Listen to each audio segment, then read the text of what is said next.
Heya, it's Heya, and welcome back to another episode of Between the Cups. Today, our special guest is coming to us all the way from Japan. So, this is our first long term guest, or guest who's furthest away. And they are the Holy Grail cosplay, Chari. Hi, I'm Chari. What's up? Alrighty, and Chari, do you want to share anything about yourself that we should know? I'm an American non-binary person living here in Japan, and it's really, really wild. That's all I can say in two sentences. So, Alright, so as always, we're going to start with our first topic. So, the first topic is pride and what pride means to you. So is there anything special, like, or any special meaning that pride has to you? yeah, well, when I think of pride, I think of pictures that I see on the internet because Lil Me from Alabama has never actually been to a real pride event.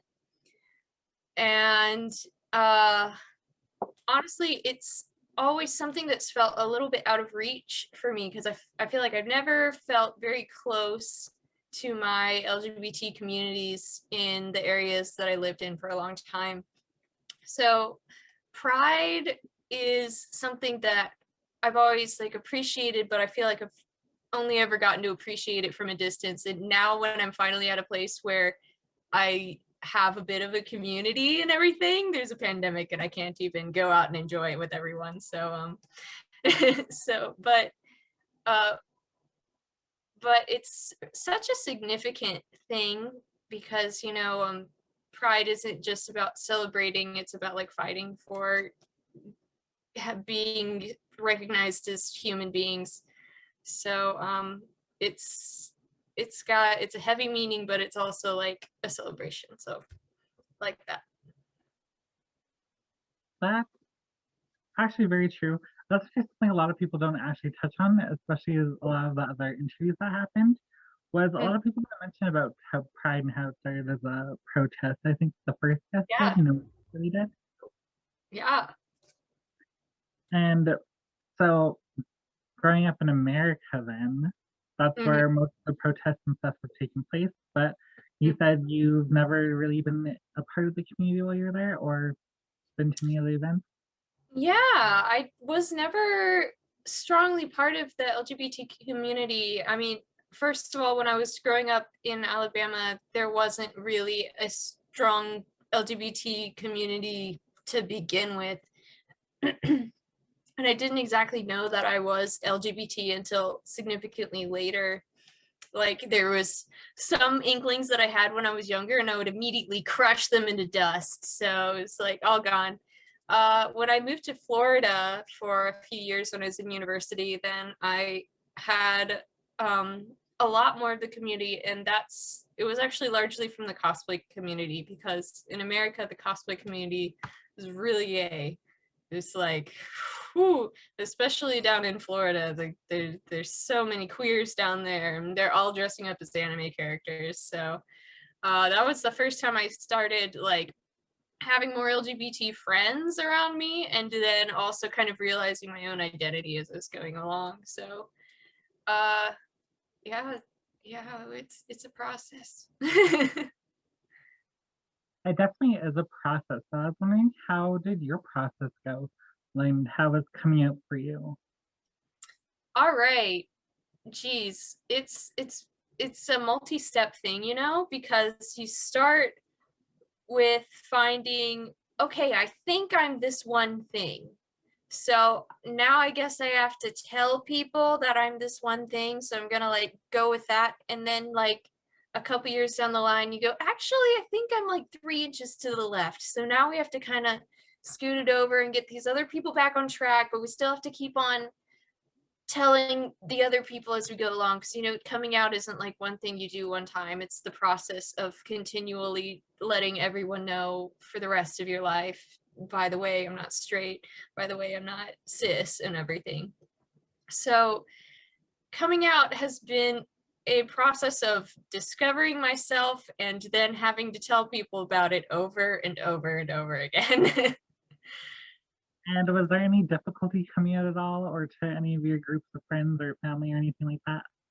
So I was honestly really blessed because, I mean, as I mentioned, I grew up in Alabama, so it would have been very easy for me to be born into a conservative white family with conservative white values.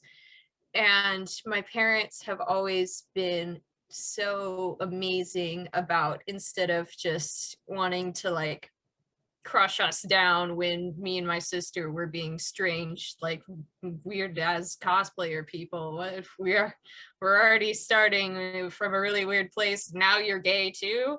But no, they've always been really fantastic about trying to learn with us and trying to learn from us instead of trying to put us into a different box. So honestly, I've not had any issues ever coming out with the people who mattered. I think it's more of a, they always have to kind of get used to it, but I feel like I've been very blessed in that regard. Even as I kept changing it over time, it's like, wait, no, wait, I'm not done. And this other thing too, sorry. And Yeah. so you have been blessed with a very nice circle, then I take it, of people who have helped support you and helped Mhm. you along while you were on your own little identity journey. Yeah, that's where I've also been able to kind of embrace it more. I mean, since I went so long not really knowing about the community, I didn't really know about all the options that there are, I guess. And like I hadn't met people who were not cis, or I hadn't met people who were non-binary, or who were polyamorous, or who were pansexual, and all these kinds of things. Or at least I'd never met anyone who was out. And when I was finally in a community where there were these people who had these identities that they were so ready to share, and then I felt like I was able to explore myself a little more too. So I think it was a very lovely little petri dish of, that's a bad metaphor, that's a gross thing. I'm a little cough plate, you take a little circle of plastic, breathe on it, and wait and see what grows. And that's what the community was for. That's that's a very interesting way to put it. I never would have thought of that in my life. I'm sorry that Uh, that's how it came out. no, it's I'm fine. turning red. I'm like, oh god, I can't go back. It's actually a pretty decent way to put it, because as much as we are a community and we all have the umbrellas we fall under, there's also a sort of difference because everyone's an individual. So not every single person is going to be the exact same or fall under the same categories. Yeah, for sure. And so I think that's actually a very interesting way of putting it, because it's very true. It sounds very individualized. Indeed, yes, good. And going with that, there was a lot of labels you put in there, like pansexual and non-binary and all of that. So with that, how are you with labels? Because I know there are some people who reject all sorts of labels, and there are some people who kind of cling to them in a certain way. I think labels exist for a reason, for sure. I think they're very important to help some people build their identities. And it's really nice to be able to take a label and put it on for a while to see, does this fit me? But I think they're non-binding. And to the people who just reject all labels and say, I don't want to be in anything, I'm just me, I love that. And I think any interpretation of how you want to use labels is a great and valid one, as long as you're not trying to crush someone else's way of using them. Like for me, I like labels because I like to organize things. And so being able to put myself into this little category here helps sometimes, but then there's other times where it just doesn't fit me. Like, for example, I say I'm non-binary, but non-binary is the umbrella term, right? Because there's lots of different flavors of non-binary that someone might be within that, but I don't want to delve too deep. I don't actually know that far myself. I just know that I'm not really a boy and I'm not really a girl, and let's not like go further than that and give ourselves a headache. So I like them from a practicality standpoint, but it's not like it determines who a person is, you know. You know, that's very fair. I find that that's very interesting, especially nowadays, because on certain social medias, it's kind of scary. Like, but of course, I talked about this with another person in their interview, but Yeah. I spend a lot of time on TikTok. And Ooh. on TikTok, labels are so almost weaponized to the point where there, especially certain cosplayers that I follow or people who are in like the kink community or whatever, Mm-hmm. they get bombarded with so much, well, are you this? Are you this? Are you this? Mm-hmm. To the point where I know one cosplayer even had I still don't remember their name, I should really look that up, Mm-hmm. had a whole drama go on with being basically forced to put themselves on a label. And they had like, I think it was almost 7 whole videos about it. It was Oh my God. not fun to watch. Yeah. I really hate when that happens. And I feel like it's a lot of people who are just naive and often young and just they want things to make sense and they want everyone to have a certain place, but they can't grasp that not everyone has to fit a word. So it's really sad to hear when people are kind of forced into it by the communities that they're within, but wish they wouldn't have to. Dang. It sucks. And from that stems the question of people's own internalized phobias, like if it doesn't fit Yeah. somewhere, it doesn't really belong. And I'm wondering if you had any type of internalized phobia, whether it be homophobia, transphobia, or the like. Oh my God. I I'm like not proud of where I came from versus where I'm at. I mean, I'm proud of how far I've come, but uh growing up, I think there was a really big turning point when I was around 11 or 12. And it was either the first or second time, I think it was the first time I ever visited Japan. I have an older sister and she was studying abroad in Japan. It was my first time and we were sitting on a bus together. And my sister had this lovely bag and she had a lot of different pins on the bag. She had little badges and they would have like funny words on them or cute little pictures or whatever. And she had one little badge that said, "I heart a gay." And I remember being my foolish little baby self and looking at that and going, why would you heart a gay? And my sister just looked at me and was like, what the hell, dude? And then I was like, what? And then she's like, maybe consider gay people or people. And I was like, whoa, this is fucking mind blowing. What do you mean gay people are people? And hell is that? But that was like one of the big turning points for me where I was like, maybe I'm wrong. And maybe we need to work on this a little bit. And then as I got older, I started realizing different things about myself. Like, I think even when I was really young, I thought maybe I might be asexual. No, that can't be because of a blah, blah, blah, blah thing. And then later I was like, no, actually, let's go with yes, we are. And then later on down the line, it would just be more kind of finding out about something and realizing, oh, that goes with me. Oh, now we are slowly but surely becoming more and more of a flaming monster that you see today before you. And so, yeah, I had a good bit of that built up inside of me, the kind of aversion to gayness that only comes from being a gay yourself. So it's a rough one, but it's awesome when you can overcome that.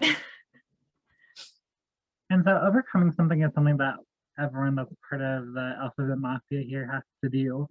And so I'm wondering what kind of ups and downs you had that really affected your mental health, like things that really impacted you greatly, both negatively and positively. Yeah, I think, well, I'll start with a negative and then we can jump into a positive, right? Yeah, for sure. I'm a non-binary person, and for a while I was like, I don't know if I'm really this thing. There's no way. I've never really experienced this kind of like dysphoria and things like that. Maybe everything is all Gucci. And then one day I was in cosplay. I was doing a like female version of Chat Noir from Miraculous Ladybug. And I got catcalled from the street, like from some dudes in a car. And I was like, this is the worst feeling in the world. I hate being a woman. And it was like,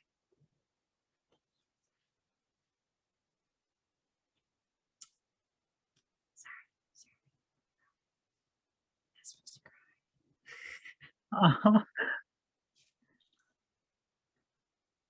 What? Oh no, what the fuck? Do you have crying people on your show? You're first. Oh my god, I wasn't supposed to be a crier. I shut down. The next day I was like, it was like in the middle of a con or something. So it was like the third day of the con was the next day. I had some other thing planned and it was like, I can't do it today. Oh my god. So I like was originally going to do some other female character and was like, fuck that. I put on a short wig and put on a binder for the day and was like, oh my god. Feels right again. We're okay. And then a couple of weeks later, I like cut all my hair off and I changed as a person. It was amazing.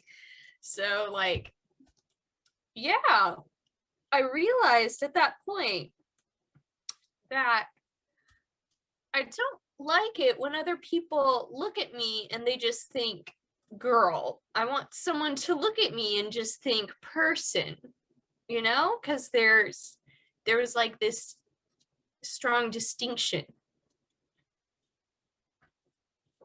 Yeah, that's understandable, especially to be objectified in that kind of way is yeah. not So okay. And people never realize the length of how far what they say and how that can affect other people. Yeah. But then, as I said, when I cut off my hair off and became a different person, like this is going to be kind of funny maybe, but my hair and my mental health are like really closely tied. Like the longer my hair grows, the more I'm like, ugh, I can't go on. And as soon as I get everything cut off, I'm like, I'm a normal person. We're free and everything's fine. So that's my funny little coping mechanism, is controlling my appearance, just particularly in my hair, will just make me an entirely new being. And it's great. I'm going next week. I should have scheduled it earlier so you could see me with as my true self with cropped buzz cut on the side and everything, but instead you get all this blonde long mess. So oh, it's fine. It looks great. Oh, thanks. You're welcome. That's fair. I'm the same way when it comes to my hair and my mental stability. You can like I'm very personalized. I'm very inside myself. So you can tell when I had a really bad time because I always let my hair grow because I love myself with long hair. But you can always tell when I've hit that point because all of a sudden my head will be shaved. I'll be a mohawk of some sort. And my sister will be like, oh, I see you bottled some things up. And I'll be like, yes, I did. I took it out of my head. Oh my god. It was incredible. Yeah, I think the first time I ever did it, I tried to do this really bad Chelsea hawk. Oh gosh. And then it was a monstrosity. So I ended up just like cutting it into like this weird little pixie cut. that didn't look great because I have like the tightest little curly hair. Oh gosh. Oh yeah. Oh, rest in pieces. Well, it was nice knowing you.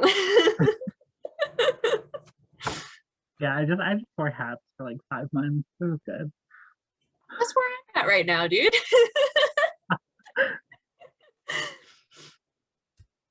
All right. So is there anything else that was kind of was in that negative area of affecting you? Oh gosh. Well, so interestingly enough, since moving to Japan, my dysphoria has like evaporated almost entirely, despite the fact that in Japan people don't really acknowledge that gay people are real. Oh boy, it's so wild. They also like the idea of non-binary or like agender is also kind of new here, so like people may not necessarily understand it, but straight is so entirely default here that they just I've kissed my partner in front of my coworkers and they were like, oh my god, you guys are such good friends. I'm like, yes. We're very close. Thanks for noticing. But on the opposite end, uh with the way people present themselves in fashion in this country in particular, I think it's a lot more androgynous than the types of things that I would see in the US. So I don't typically get people who look at me and like instantly make a decision about what gender I am, you know, like you look at someone and mentally go, ah, girl, or ah, boy. It's just like a thing that kind of automatically happens because that's what we were socialized to do, you know, when we were all tiny little children, and darn unfortunate, but that's the way that it is for a lot of people. But people don't I don't get quite that same reaction here in Japan. I often get the confused stare for a second and then the whatever, it's just some foreigner, so it doesn't matter thing. And I like that. It's nice. It's refreshing for me. They don't look at me and see boy or girl. They look at me and see ah, a random white person. What are you doing here in my country? Like, great. Well, we're focusing on something else. Great. Sounds so moving to Japan was great for my mental health as far as that goes, at least. That's great. So far, all I've learned is that they basically normalize kissing the homies, and they have great fashion sense. I don't know if that's really normal, but there's just it just doesn't compute, man. I don't know, man, because the cosplayers won't kiss me though. That's wild. I'm here, man. America was wild because like you meet a new friend and you're like, man, want to make out on camera because you're like cosplaying a ship or whatever. It's like, yeah, it's great. But here in Japan, it's like, hey, want to stand 1 foot apart? I'm getting spicy there. Yeah, that was an adjustment. All right. And so now, would you like to talk about anything positive that you've had with your mental health that's really impacted it? Yeah, well, I talked about my hair. And it's just about being around people that accept you and love you and see you the way that you ask to be seen. I mean,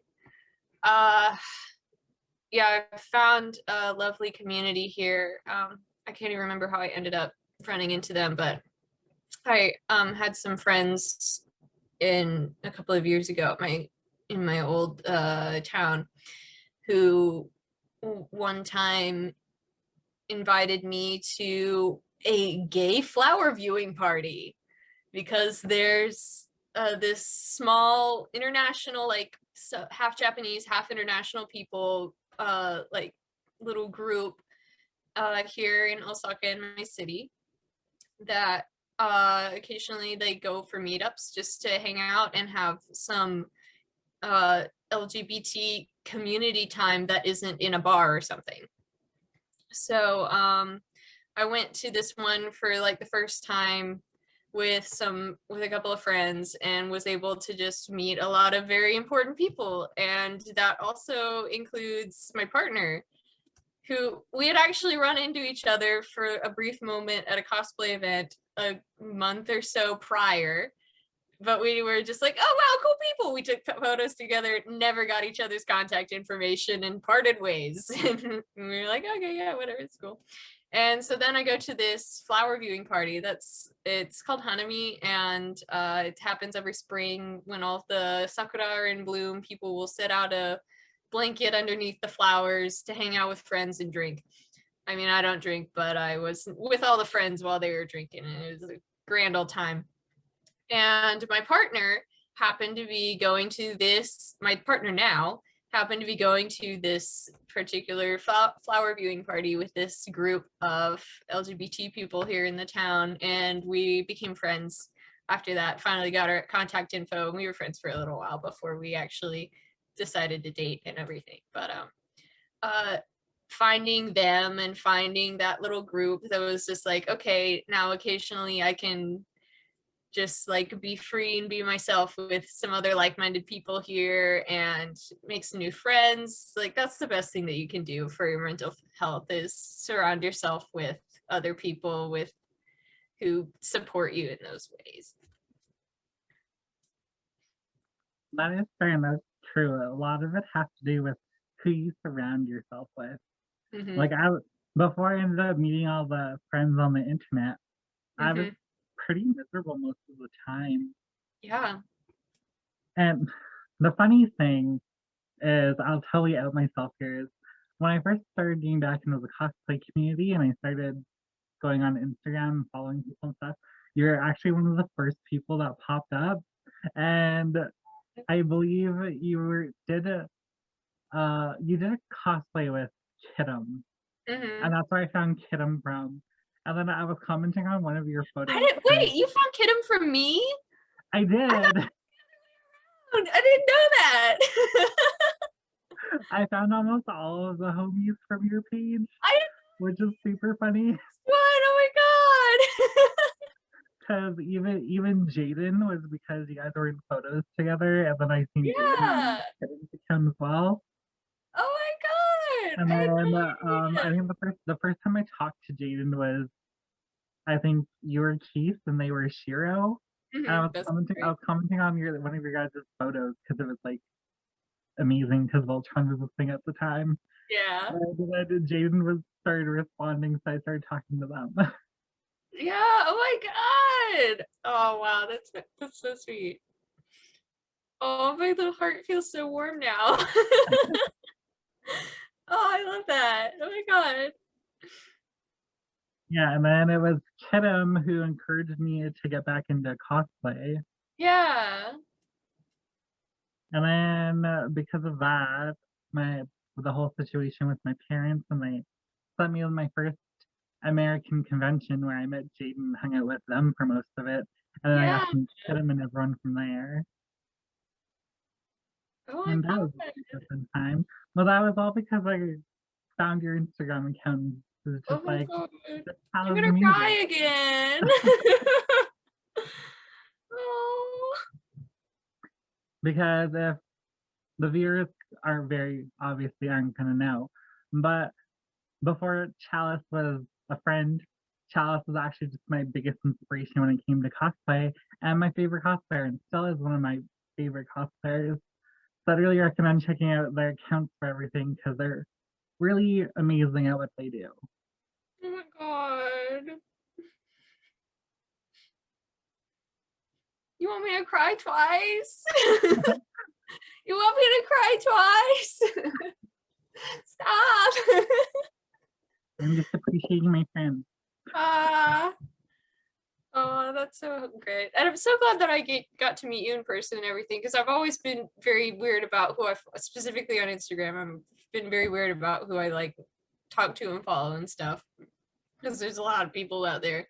But I'm so glad that I was able to meet you in person and like know that you're actually like the sweetest person in the entire world so that we could become friends, because Oh, it's thank you. great. And so, of course, all that being said, all the like praising and whatnot out of the way, Charles comes across as like one of the most confident people to me because they post some really risky things that I adore. It helps with your own What's confidence. You're like, risky? oh. Wait, tell me what I'm doing so I can keep doing it. Wait. And so I think that level of confidence and whatnot comes with a certain level of self-love. So how about we hear a little bit about that? Oh, fake it till you make it, dude. Here's to that. Cheers! Woo! Raising glass there. Oh man.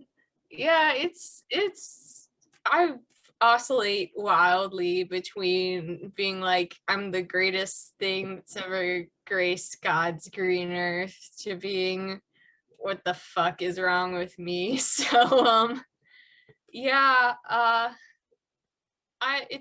you got to remind yourself every day, and it's good to have people who also will remind you. It's like, remember, you're good and you should love yourself and you deserve to do nice things for yourself. Take that bath, you'll feel amazing.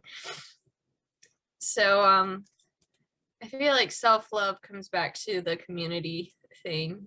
Self-love comes with treating yourself right and treating yourself to things that are healthy for you and will help you grow as a person instead of holding you back.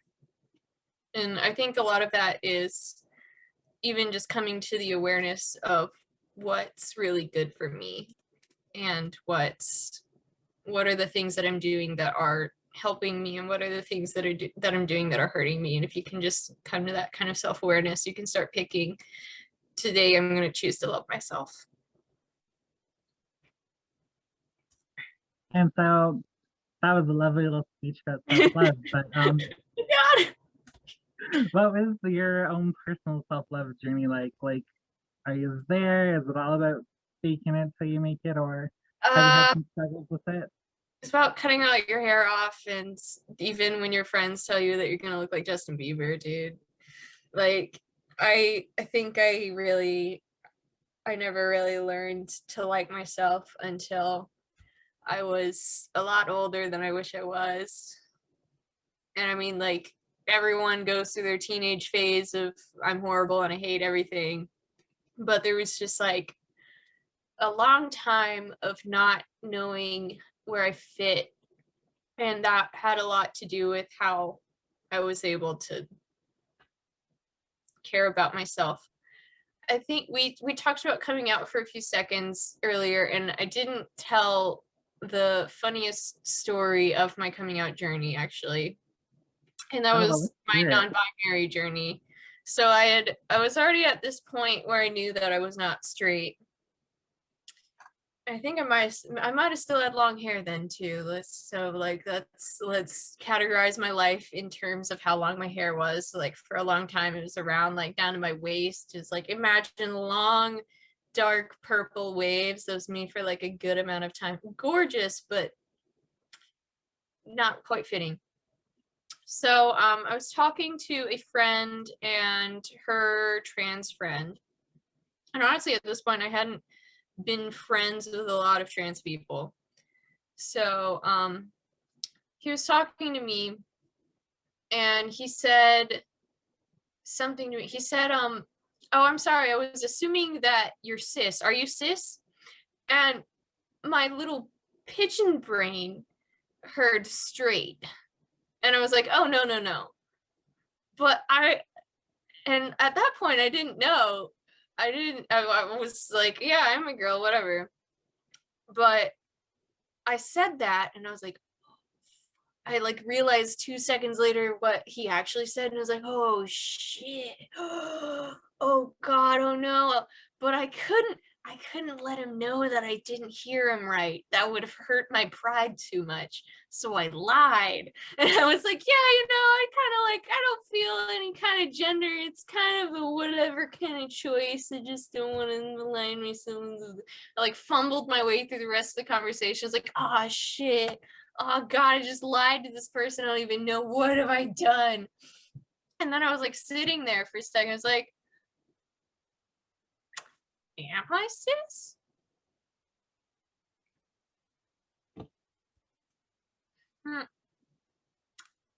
Wait a second here. And then I started actually trying on that label of maybe let's look into this non-binary thing, that little NIMBY. Let's look at that. Let's look into that for a second. And then I was like, this is actually kind of nice. Whoa. So then I through a blatant lie that I told to someone, a lie at the time, I discovered an important part of my self-identity. And since then, I've been a lot happier. Your self-love is lying about your gender and then realizing that you were right. I feel like there should be like a little personal story there. No, it is a personal story, but like like a little personal lesson there. Yeah, that was my lesson. It's, you see, Timmy, sometimes the gender binary is wrong. So here we are. I'll sip my definitely tea in this cup that for sure that has liquid in it. Well, I think that's also a very important reminder that if you don't try different things, you'll never actually know. It's really true. And I think that kind of circles back to my whole internalized homophobia as a kid thing. Like, you weren't allowed to be gay, so how would I know that I was? And then later on, oh, I've been a girl all my life. Why would I not be? Oh wait, maybe I should try something out and just see how it feels, and maybe I'm gonna feel better about it. So I love it when people decide to try out a label or decide to go, from today I want to start using this other pronoun. So please use this for me, and I want to see how I feel about it after a while and see if it feels right for me. So things like that, it's really great when people can decide to try to explore more parts of their identity, and it's really great when you can support people in their explorations. And that's something that's super important that I should definitely write down as a topic is people should be less afraid of changing their label, even if you're just trying it for like a hot minute and then even just going back to the label you were using. I think a lot of people are afraid to kind of change their own label or move it around. I think so. And it can have to do with people going, ugh, you're going through phases, or ugh, it's, why are you changing all these things and waffling back and forth? Just make up your mind. And shut up, dude. Let people try stuff. God. It's none of your damn business. Just say their damn pronouns for a week. Fuck. Well, I think one of the scariest parts is a lot of the time, and I find that even now during Pride a lot of the time, or in some instances that I've noticed, there kind of turns into that little tiny hint of, oh, well, you're just doing that to be a trendy or trender of some sort. Because I know, especially during Pride, because it's such it's a month to celebrate who you are, try new things. And so more people try out different labels around this time. Yeah, and I think that we shouldn't be giving people shit about that. There's a lot of gatekeeping, about what constitutes as LGBT enough or whatever. And like, just shut up. just stop. Dang, because you don't have to be something you don't have to be something to a certain degree in order to identify with it. And you don't have to be like, oh, you're not oppressed enough to be able to do it. Shut up. Oh my God. Now you're trying to make a contest about how hard life has been. Yeah, some people have it worse, and some things are harder. Some labels make it harder for you to live.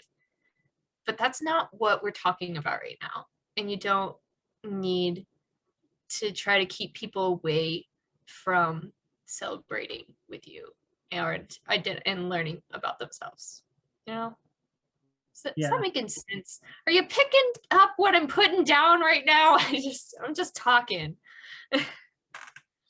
No, I understand, and it falls into there's no one way to identify as a specific member of the rainbow community here, and a lot of people need to realize that it's totally fine to switch a label or even move your labels around or try on a different one if you're feeling that way. And it's perfectly fine even to try a label for a little while and go back to what you were labeling as before. And as long as you think you want a label or you find a label that you think works for you and you're comfortable using it, then it's good to use that label, but it's perfectly fine not to use label at all. Completely agree. Well, very well said. Thank you. That's what I picked up from the gist of our entire That's where we're heading. Yeah. Nice summary there. You got it. And so with that, I think that's everything we wanted to touch on. So I'm going to go ahead and start the outros here, and I'm going to thank you, Chari, for joining with me today and having this lovely interview. It has been fantastic. I've been looking forward to it for weeks, and I'm so glad that we got to sit down and talk together. Especially during the pandemic, it's a really nice way to see someone face to face, even if it's not in person. And it was really charming having you here. I'm sorry I made you cry. I made me cry. It's okay. It wasn't you. I didn't think I would. And as always, to my honored guests, for those of you who stayed and watched the entire interview, and to anyone who even just came and watched for a little bit, you won't see this, but I'll thank you anyways. I thank you, my honored guests, for enjoying the interview. If you enjoyed what you've seen here today, I hope you like and subscribe, leave some nice fresh comments in the comment section. Chalice, would you like to plug any of your social medias while we're here? I'm on Instagram under Holy Girl Cosplay. I have a Twitter, but it's halfway in Japanese. It's Holy Grail Cos, not cosplay. So if you are studying and want to brush up on your language skills, you can see me over there. But I try to do things bilingual every now and then if you're more of a Twitter person as opposed to Instagram. But yeah, that's where I'm mainly at. I usually live on Twitter mostly, but you can see me on Instagram too. And say hi. So lastly, I hope you had a few cups with us today. I hope you enjoyed your cup. And so one last step. Thank you, Zep. Thank you for joining us. Thank you so much. And bye.